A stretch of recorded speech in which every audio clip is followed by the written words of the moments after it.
Bom, pessoal, nós estamos aqui com o Dr. Eugênio Patielli de Oliveira, que é doutor em Ciências Penais pela Universidade Federal de Minas Gerais, procurador regional da República no Distrito Federal, professor universitário e autor de diversas obras jurídicas. Primeiramente, doutor Eugênio, eu queria agradecer a participação do senhor aqui nesse breve bate-papo que nós vamos ter aqui. E aproveitando o fato da palestra do senhor tratar a respeito da ilicitude e das nulidades das provas da investigação do processo, eu queria fazer duas perguntas para o senhor. Diga lá. A primeira delas é a seguinte: existe um posicionamento doutrinário que procura mitigar aquela regra da inadmissibilidade das provas obtidas por meios ilícitos através daquilo que os americanos chamam de princípio da proporcionalidade. Razoabilidade. E os norte-americanos de razoabilidade. Isso. Ou seja, em outras palavras, isso significa o seguinte: em alguns casos extremamente graves, em que estejam envolvidos ali interesses relevantes, protegidos em nível constitucional, seria possível a gente deixar de lado essa regra da inadmissibilidade das provas obtidas por meios ilícitos. Eu queria saber o que o senhor pensa a respeito desse posicionamento doutrinário. Daria uma palestra, só isso daí, né? Mas duas questões emergem imediatamente, que são as seguintes. Primeiro, que essa doutrina que eu conheço bem, ela faz uma confusão indevida.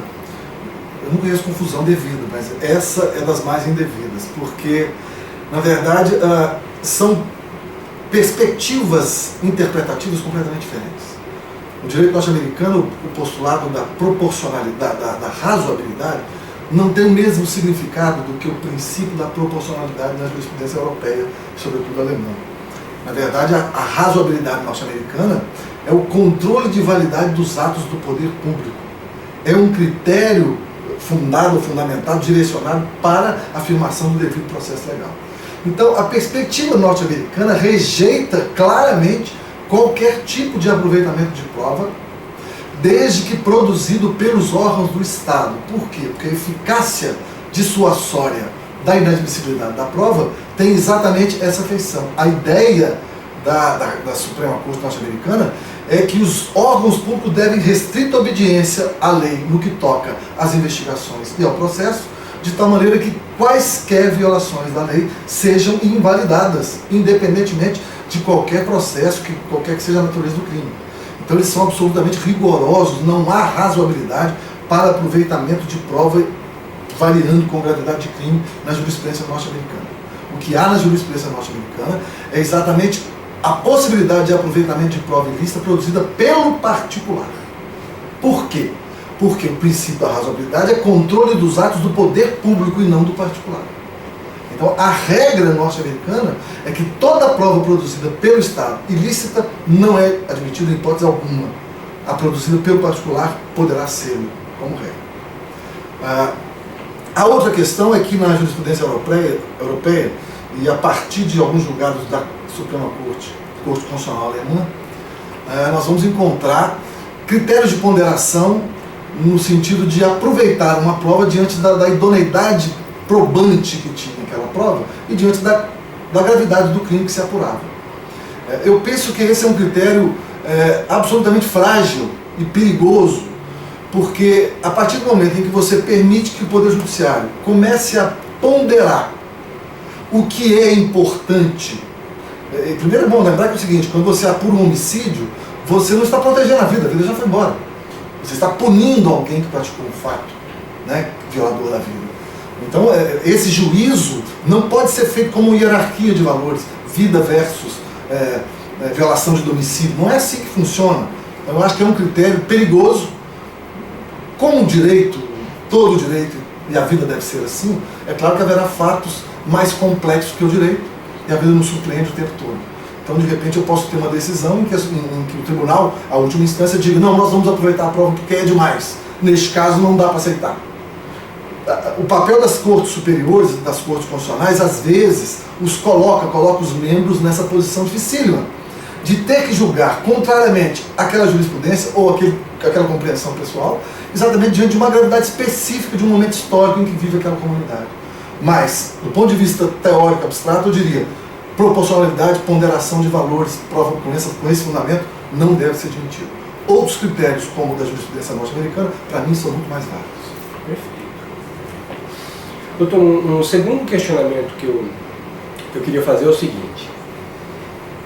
Após o advento da Lei 11.690 de 2008, que acrescentou o parágrafo 1º no artigo 157 do Código de Processo Penal, o nosso sistema jurídico penal reconheceu de maneira expressa a adoção da teoria da inadmissibilidade da prova ilícita por derivação. Teoria da Fruits of the Poisonous Tree lá. Só que o parágrafo 2º do artigo 157 do CPP, também acrescentado pela Lei 11.690, parece trazer uma limitação a essa regra, quando o legislador faz menção àquela expressão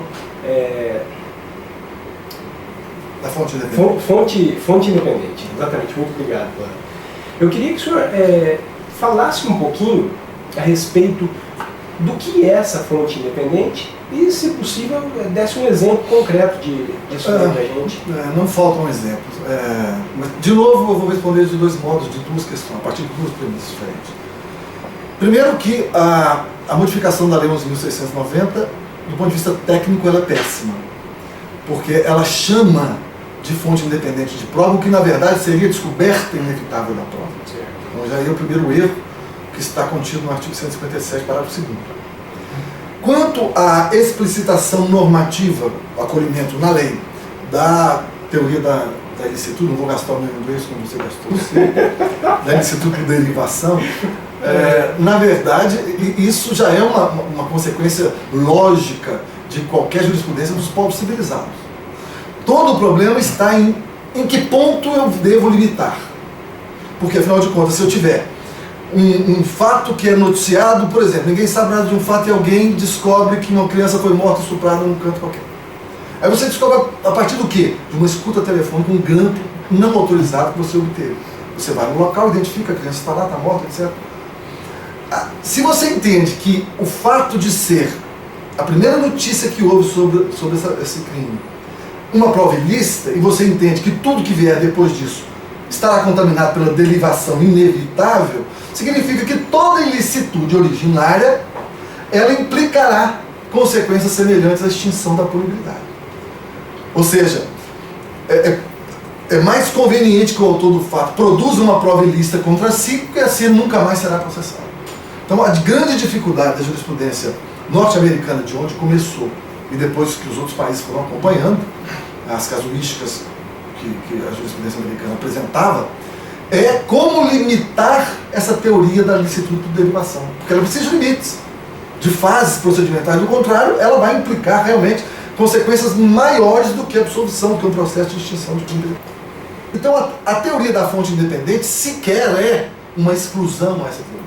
Ela não tem nada a ver com isso. Uma das exceções a essa teoria, e assim se pondo como limitação a ela, a teoria da descoberta inevitável. Essa sim. Eu lido com a ilicitude da prova, mas digo que a prova que eu encontrei, eu encontraria mesmo sem aquela ilícita. Então é diferente. A fonte independente não tem relação com a ilicitude, por isso ela não poderia ser contaminada. Então a teoria da fonte independente não é uma teoria de limitação da ilicitude de derivação. Ela é uma regra independente de aproveitamento da prova.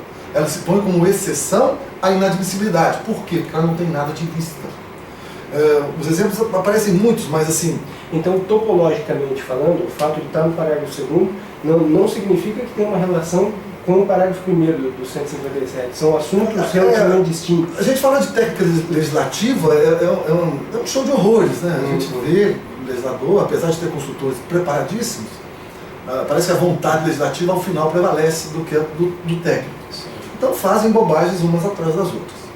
Neste caso específico, a regulação da matéria é péssima. A fonte independente nem precisaria de nenhum dispositivo dizendo. Por quê?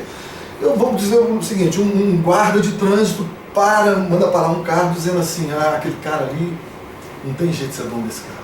Ele está muito pobre, ele está com cara, está com tez, de gente que não pode ter aquele carro. Então ele vai lá e faz uma diligência. Isso aconteceu num estado do Brasil. Ele vai lá e faz a diligência e o carro era furtado mesmo. A pessoa estava em manga de camisa, de short, era um carro. Último tipo. Só procuradores de justiça de Goiás podem comprar. E aí o que aconteceu? O que aconteceu? Essa prova, evidentemente, é ilícita. Porque a diligência policial se deu a partir de um juízo discriminatório absolutamente abjeto, quase constitutivo de infração penal.